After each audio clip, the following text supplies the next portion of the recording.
नमस्कार मित्रों। आज हम लोग संस्कृत के एक नए टॉपिक को पढ़ेंगे। महेश्वर सूत्र को पढ़ेंगे कि महेश्वर सूत्र क्या है, महेश्वर सूत्र की उत्पत्ति कहाँ से हुई, कैसे हुई, इसकी रचना कैसे हुई। महेश्वर सूत्र के जनक महर्षि पाणिनि के द्वारा महेश्वर सूत्र लाया गया।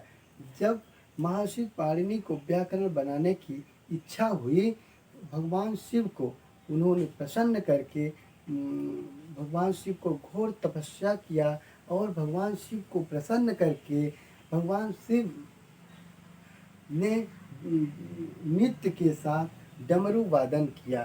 भगवान शिव ने डमरू वादन किया। उसी से महर्षि पाणिनि को 14 प्रकार की ध्वनियाँ, 14 प्रकार के सूत्र सुनाई दिए, जिसको हम महेश्वर सूत्र के नाम से जानते हैं। महेश्वर सूत्र 14 प्रकार के होते हैं। भगवान शिव के डमरू के प्रतिध्वनि से निकलने के कारण इसको हम महेश्वर सूत्र या शिव सूत्र या महेश्वर सूत्र के नाम से जानते हैं। इसमें प्रत्याहार बनाए जाते हैं, इसके कारण इसे हम प्रत्याहार सूत्र के नाम से भी, चतुर्दश सूत्र के नाम से भी जानते हैं। हमारे संस्कृत का पूरा व्याकरण शास्त्र इसी महेश्वर सूत्र पर आधारित है। सारे व्याकरण की उत्पत्ति, संधि, समास, स्वर, व्यंजन, सभी प्रकार के जितने व्याकरण हैं वह महेश्वर सूत्र से ही उसकी शुरुआत मानी जाती है। यह सबसे पहले स्वर का माना जाता है, सबसे पहले ध्वनि को माना जाता है कि कोई शब्द आया तो वह महेश्वर सूत्र भगवान शंकर के डमरू से आया और इसी संस्कृत व्याकरण शास्त्र की रचना होती है। महर्षि पाणिनि ने फिर यह महेश्वर सूत्र के बाद संस्कृत व्याकरण शास्त्र की रचना की। संस्कृत के वर्णों पर आधारित होती है, इसीलिए इसे वर्ण सामनाय सूत्र भी कहते हैं। पूरा संस्कृत के व्याकरण के वर्णों पर आधारित होती है, इसीलिए हम इसे संस्कृत वर्ण सामनाय सूत्र भी इसे हम कहते हैं। महेश्वर सूत्र 14 प्रकार के होते हैं। यह 14 प्रकार के आयुण, ऋलिक, एवंग, यौच, हैवरट, लण, अमंग, ऋणम, झभय, गणदत्त, जब गणदत्त, खप, छठ, चट, तब, कपय, सर, सर, हल, यह 14 प्रकार के सूत्र होते हैं। इसमें व्यंजन शब्द के यह जो हलंत हैं, रा, का, गा, चा, टा, महेश्वर सूत्र में व्यंजन के जो हलंत हैं इनको हम इत संजक सूत्र कहते हैं। यह इत संजक सूत्र इसको कहते हैं। प्रत्याहार में इनको हम वर्णों के रूप में नहीं प्रयोग करते, इनको वर्णों में नहीं गिना जाता है।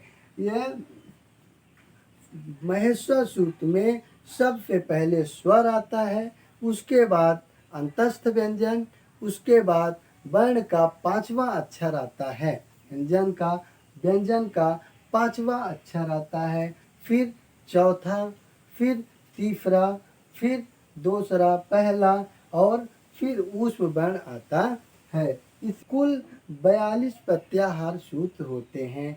यह सूत्र अच प्रत्याहार, यह इसमें पूरे स्वर आते हैं। पूरे हमारे 9 स्वर होते हैं जो अच प्रत्याहार के अंतर्गत आते हैं। अच प्रत्याहार जैसे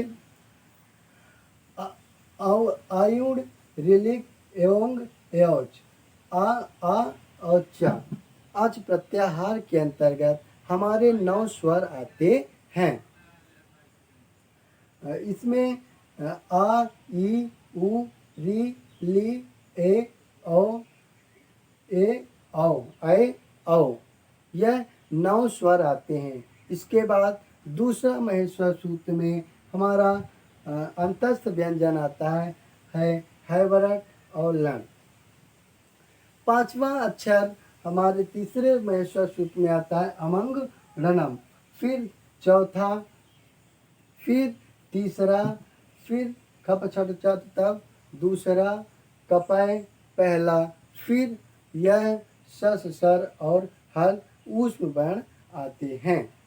इसमें ध्यान देने वाली बात यह है कि महेश्वर सूत्र में पांचवें सूत्र में, महेश्वर सूत्र के पांचवें जो सूत्र है उसमें भी हा आया है, और चतुर्दश सूत्र में हल में हा आया है। अतः हकार की गणना 2 बार की गई है और दोनों बार महेश्वर सूत्र को गिना जाएगा। महेश्वर सूत्र में स्वर 9 स्वर 4 सूत्र के अंतर्गत आते हैं। 4 सूत्र आयुड़, ऋलिक एवं एवचर, 4 सूत्र में हमारे 9 स्वर आते हैं। फिर महेश्वर सूत्र में व्यंजन 33 व्यंजन, इसमें हल प्रत्याहार के अंतर्गत आते हैं। महेश्वर सूत्र का 10 सूत्र, महेश्वर सूत्र का 10 सूत्र पर व्यंजन आता है और 4 सूत्र पर स्वर आते हैं। 4 सूत्र अच प्रत्याहार में स्वर आते हैं और हल प्रत्याहार में व्यंजन आता है। आज हम लोग महेश्वर सूत्र के बारे में पढ़े कि महेश्वर सूत्र क्या है, महेश्वर सूत्र की उत्पत्ति कैसे हुई, और महेश्वर सूत्र में प्रत्याहार कैसे बनाए जाते हैं, स्वर में कितने प्रत्याहार हैं और व्यंजन में कितने प्रत्याहार सूत्र होते हैं। अब आगे के वीडियो में हम कुछ नए टॉपिक के साथ पढ़ेंगे, नए टॉपिक के साथ आएंगे। तब तक के लिए धन्यवाद मित्रों।